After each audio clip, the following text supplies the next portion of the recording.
Guys, welcome back to All on Law. In this video lecture I'm going to tell you about how to differentiate osmotic diarrhea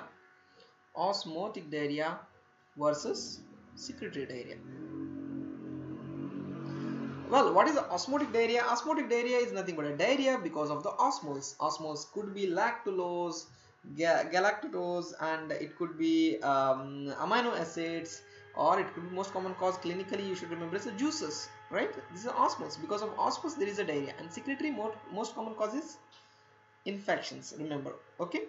So let's start how to differentiate clinically whether it's a osmotic diarrhea or secretory diarrhea clinically, and lab wise also, okay? um, what is the volume? If you look at the volume of the stool, okay, it will be less than around less than 1 liter in a day in case of what you call osmotic diarrhea, whereas in a secretory it keeps on secreting, so it will be more than 1 liter. So it's, but it doesn't have a clinical significance because patient's mother will say, or a patient will say it's huge for it's huge for them, right? So it's very difficult. Then respond, if you stop the offending agent, then it decreases. For example, if it's because of the juice, then it will be reduced, remember. Whereas the secreted area, whatever you do, if you stop eating, it doesn't matter, it keeps on secreting, so they will have diarrhea. It will be persisting, remember, it will persist. Okay, so this is really very important. And if you talk about osmolality, so osmolality of the stool, osmolality, if you talk about that, it will be around 400.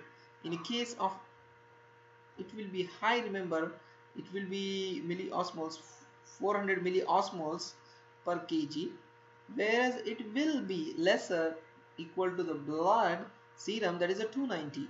Okay, and if you measure the pH, and the pH in case of osmotic diarrhea, it will be less than 5, it's more acidic, and it will be more than 6 in case of secretory. So this helps you clinically when the child has a diarrhea due to lactogen.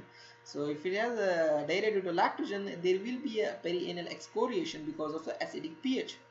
So that's one of the cause that you should remember. And another one, reducing substance. If you ask for a laboratory for a reducing substance in the stool, it will be present in case of osmotic diarrhea, whereas it will not be there in the case of this one. Okay.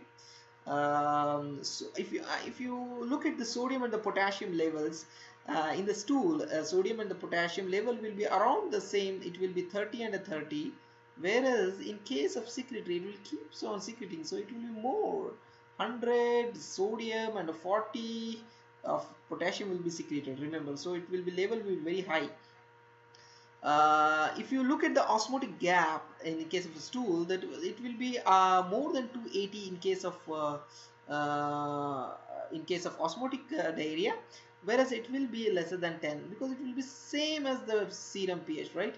So but here it will be more, that's why you will see the more difference. So these are the important points that you should remember. One is a volume, one is response to of what you call response to